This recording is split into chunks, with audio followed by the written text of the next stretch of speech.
Hello and welcome back to my channel. In today's video, I will show you how to cancel the subscription of the AutoDS app. So let's get started. So it is very easy to cancel. You have to follow these easy steps. So first of all, here you have to go into DS Auto and then you have to log in with your premium account. Then you have to open this Google Play Store. Okay, and click on the top right side section here your account section, then click on here as a payment and subscription.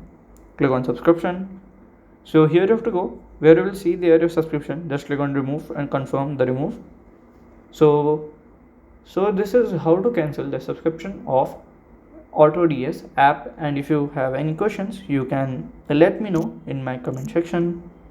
And if you find this video helpful, make sure you like, subscribe and share the video. Thank you for watching.